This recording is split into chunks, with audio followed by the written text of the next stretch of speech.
সুপ্রিয় শিক্ষার্থীরা, আজকে আলোচনার বিষয় অপপ্রয়োগ ও অশুদ্ধ বাক্য। কয়েকটি পর্বে আমরা অপপ্রয়োগ ও অশুদ্ধ বাক্য নিয়ে আলোচনা করব। আজকে আমরা প্রথম পর্ব নিয়ে আলোচনা করব। প্রথম যে বাক্যটি আমাদের রয়েছে, সূর্য উদয় হয়েছে, এই বাক্যের মধ্যে আমাদের ভুল বের করতে হবে যে এই বাক্যের মধ্যে ভুল কোথায়। সূর্য উদয় হয়েছে, এই বাক্যের মধ্যে উদয় ভুল রয়েছে। তাহলে উদয় কি কারণে ভুল মনে রাখতে হবে। কৌশলটি হচ্ছে ক্রিয়াপদ হয়েছে একটা ক্রিয়াপদ, হয় ক্রিয়াপদের পূর্বে বিশেষণ হবে। তাহলে উদয়ের বিশেষণ রূপ যদি আমরা বসাইতে পারি তাহলে এই বাক্যটি সঠিক হয়ে যাবে। তাহলে কৌশলটি কি, হয় ক্রিয়াপদ, অর্থাৎ এই হয়েছে একটা ক্রিয়াপদ, এই ক্রিয়াপদের পূর্বে কি লাগবে, আমাদের বিশেষণ লাগবে। তাহলে উদয়টাকে আমরা বিশেষণ বানালে হবে। তো উদয় এই শব্দটাকে যদি আমরা বিশেষণ বানাতে চাই, শুধু এর সাথে ইত প্রত্যয় যুক্ত করতে হবে। তাহলে উদয়ের সাথে ইত প্রত্যয় যুক্ত করলে হয় উদিত। উদিত, তার মানে আমাদের উদয় শব্দের বিশেষণ রূপ হচ্ছে উদিত।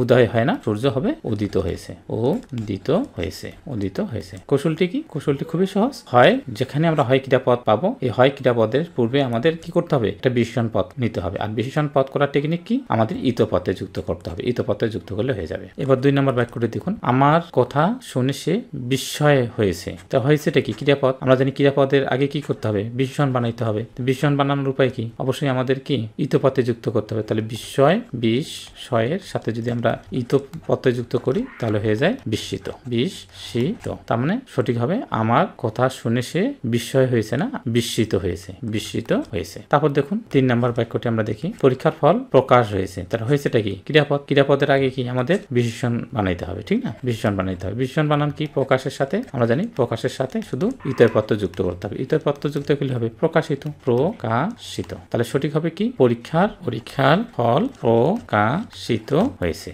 হয়ে গেল। এবার দেখুন তারপরের বাক্যটি। এবার আমার 4 নম্বর বাক্যটি দেখি, সেখানে গেলে তুমি অপমান হবে। তো হবেটা কি, ক্রিয়াপদ। এই ক্রিয়াপদ হবে, ক্রিয়াপদের পূর্বে আমাদের কি হবে, বিশেষণ করতে হবে। বিশেষণ বানান কি, যে পদটি থাকবে তার সাথে ইত প্রত্যয় যুক্ত করতে হবে। তাহলে অপমানের সাথে ইত প্রত্যয় যদি যুক্ত করি তাহলে হবে অপমানিত, অপমানিত। তাহলে সেখানে গেলে তুমি অপমানিত হবে, অপমান হওয়ার ভয় নেই। তাহলে 5 নম্বর, অপমান হওয়ার ভয় নেই। তাহলে হবারটা কি, হবারটা হচ্ছে একটা ক্রিয়াপদ। ক্রিয়াপদের সামনে কি হবে, আমাদের বিশেষণ হতে হবে। বিশেষণ বানানোর উপায় কি, ইত প্রত্যয় যুক্ত করতে হবে। তাহলে অপমান ইত প্রত্যয় করলে অপমানিত, তার মানে উত্তর হবে অপমানিত, অপমানিত হবার ভয় নেই। হয়ে গেল। আমার কথা শেষ পর্যন্ত প্রমাণ হলো। তো হলোটা কি, ক্রিয়াপদ। তাহলে প্রমাণটা কি হবে, প্রমাণের সাথে ইত প্রত্যয় যুক্ত হবে, প্রমাণ যোগ ইত, তাহলে হয়ে গেল প্রমাণিত, প্রমাণিত। তাহলে আমার কথা শেষ পর্যন্ত প্রমাণিত হলো। এবার দেখুন, আকণ্ঠ পর্যন্ত ভোজনে স্বাস্থ্যহানি ঘটে। তাহলে এখানে দেখুন আকণ্ঠ পর্যন্ত, এই জায়গায় ভুল রয়েছে। দেখুন এই মানে হচ্ছে পর্যন্ত, শব্দের অর্থ কি, পর্যন্ত। যেমন আমরা বলি না,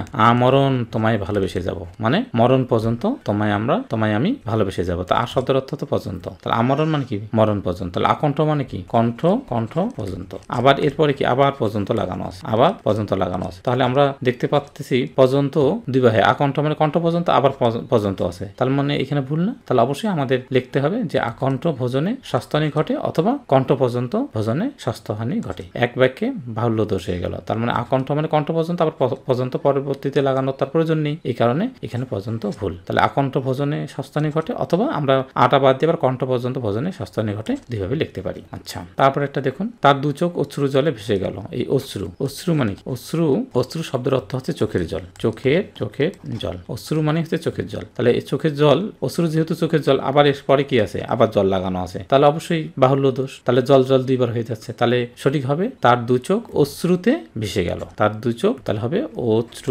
অশ্রুতে ভেসে গেল। একইভাবে পরের প্রশ্নটি দেখুন, শতাব্দীর 2 চোখ অশ্রু জলে ভেসে গেল। তাহলে অশ্রু জলে, তাহলে এখানে অশ্রু মানে কি, চোখের জল। অশ্রু মানে হচ্ছে চোখের জল, তাহলে চোখের জলের পর আবার জল আছে, তাহলে কি হবে, হবে না। তাহলে শতাব্দীর 2 চোখ অশ্রুতে ভেসে গেল। বৃক্ষটি সমূল সহ উৎপাদিত হয়েছে। তাহলে দেখেন এই সমূল সহ এখানে ভুল আছে। সমূল সহ, দেখুন এই মানে সহ, তাহলে কি মূল মানে কি, আবার সহ, তাহলে 2টা সহ হয়ে গেল, ঠিক না। তাহলে এই কারণে এখানে আমাদের সহটা বাদ দিতে হবে। সমূল মানে তো মূল সহ, তার মানে আমাদের লিখতে হবে বৃক্ষটি সমূল উৎপাদিত হয়েছে। তাহলে এই শেষের সহটা আমাদের বাদ যাবে, কারণ তাহলে হয়ে যাচ্ছে কি, মূল সহ, দুইবার সহ হচ্ছে। সহ শব্দের অর্থ যেহেতু সহ, আর সহ পরে লাগানো তো প্রয়োজনই নেই, এই জন্য সহটা বাদ যাবে। তাহলে হবে সমূল সহ না লিখে আমাদের লিখতে হবে বৃক্ষটি সমূল উৎপাদিত হয়েছে। ইদানিং কালে ইংরেজি ধাঁচে বাংলা বলার অপচেষ্টা হচ্ছে। ইদানিং কালে, তাহলে দেখো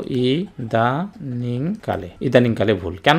ইদানিং শব্দের অর্থ কি, ইদানিং শব্দের অর্থ হচ্ছে, ইদানিং শব্দের অর্থই হচ্ছে বর্তমান সময়, বর্তমান সময়। তাহলে আমরা কি পেলাম, ইদানিং মানে হচ্ছে বর্তমান সময়। তাহলে বর্তমান সময় যেহেতু আমরা পেয়ে গেছি, তার মানে এরপরে কি আবার কালে লাগানোর প্রয়োজন আছে, কাল মানে তো সময়, তার মানে আমাদের এই জায়গায় ভুল। এখানে হচ্ছে ইদানিং কালে মানে কি, তার মানে কাল দুইবার ব্যবহার হচ্ছে, সময় দুইবার হচ্ছে। ইদানিং মানে বর্তমান সময়ের সময়, বর্তমান সময়ের সময়, তাহলে দুইবার তো সময় সময় লেখা যাবে না, যেমন একটা লিখতে হবে। তাহলে এই কারণে হবে ইদানিং ইংরেজি ধারসে বাংলা বলার অপচেষ্টা চলতেছে, এখানে কালেটা এখান থেকে বাদ হবে, শুধুমাত্র ইদানিং লিখলেই চলবে, কারণ ইদানিং মানে হচ্ছে বর্তমান সময়। তাহলে বর্তমান সময়ে ইংরেজি ধারসে বাংলা বলার অপচেষ্টা হচ্ছে। এবার আমরা এই প্রশ্নের সমাধান করব। তৎকালীন সময়ে তার ভূমিকা সমালোচিত হয়, তাহলে তৎকালীন এখানে ভুল, তাহলে তৎকালীন সময়, তৎকালীন সময়, তৎকালীন সময় ভুল কি কারণে দেখুন, তৎ মানে সেই আর কালীন মানে হচ্ছে সময়, সেই সময়, এরপরে আবার সময় লাগানো আছে, তাহলে ভুল না? তাহলে তৎকালীন সময়টা এরপরে অবশ্যই বাদ যাবে, তাহলে তৎকালীন তার ভূমিকা সমালোচিত হয়। আশা করি বুঝতে পেরেছেন যে তৎকালীন মানে হচ্ছে সেই সময়, এই সেই সময় যেহেতু তৎকালীন মানে এরপরে সময় লেখা যাবে না, এটা বাহুল্য দোষ। আচ্ছা, বিদেশি অতিথিদের সুস্বাগত জানানো হলো, তাহলে সুস্বাগতটা ভুল, দেখেন সু প্লাস স্বাগত, তাহলে সুস্বাগত দেখেন আমরা তাহলে স্বাগতটা যদি সন্ধি বিচ্ছেদ করি তাহলে সুযোগ আগত, আগত, তার মানে দেখেন এখানে সু কয়বার হয়ে গেল, দুইবার হয়ে গেল, সু আগত, তার মানে আমাদের অবশ্যই এখানে সু শব্দটা ব্যবহার করা যাবে না, সু একটা উপসর্গ, এটা ব্যবহার করা যাবে না। তাহলে সঠিক হবে বিদেশি অতিথিদের স্বাগত জানানো হলো, সুটা এখান থেকে বাদ হবে, তাহলে দুইটা সু পাশাপাশি বাহুল্য উদ্দেশ্যে ত্রুটি হবে। আশা করি বুঝতে পেরেছেন যে সঠিক হবে বিদেশি অতিথিদের কি স্বাগত জানানো হলো। আর এই আলোচনাটুকু আমরা মাতৃভাষা বাংলা ব্যাকরণ বইটি থেকে নিয়েছি।